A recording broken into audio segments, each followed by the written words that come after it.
उनका सपना था, उन्होंने खुद अच्छी से अच्छी शिक्षा हासिल की और उनका सपना था कि भारत जब आज़ाद होगा तो हमारे देश के बच्चों को, चाहे गरीब का बच्चा हो चाहे अमीर का बच्चा हो, हमारे देश के हर बच्चे को अच्छी से अच्छी शिक्षा मिलनी चाहिए। अच्छी शिक्षा मिलेगी तभी देश तरक्की कर सकता है। लेकिन पिछले 70 साल के अंदर, 75 साल के अंदर आज़ादी के बाद हमारे देश में दो तरह की शिक्षा प्रणाली शुरू हो गई। एक शिक्षा प्रणाली थी पैसे वालों के लिए और एक शिक्षा प्रणाली थी गरीबों के लिए। गरीबों के बच्चे सरकारी स्कूल में पढ़ते थे, पैसे वालों के बच्चे प्राइवेट स्कूलों में पढ़ते थे।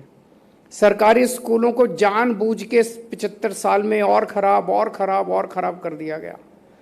किसी के पास दो पैसे भी बेचारा अगर समेट लेता था, बचा लेता था, तो अपने प्राइवेट स्कूल में पढ़ाता था।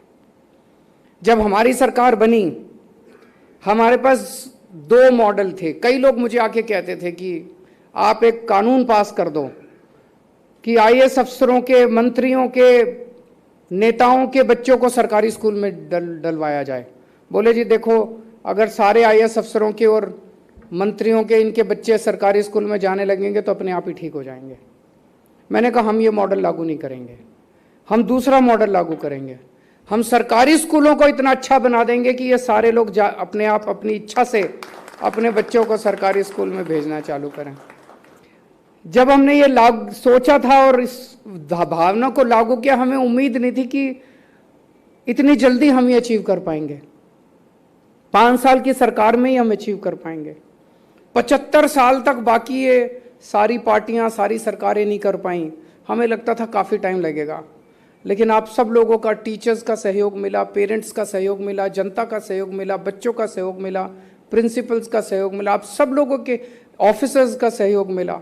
आप सब लोगों के सहयोग से हम लोगों ने इसे 5 साल के अंदर हम सब ने मिलके दिल्ली के स्कूलों को, सरकारी स्कूलों को इतना शानदार बना दिया।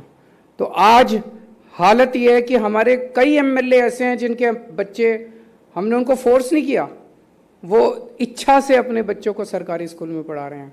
मैं कई वकीलों को जानता हूं जिनके पास खूब पैसा है, वो अपने बच्चों को इच्छा से सरकारी स्कूलों में, इस साल 4.25 लाख बच्चों ने अपने नाम प्राइवेट स्कूलों से कटवा के सरकारी स्कूलों में भर्ती करवाया।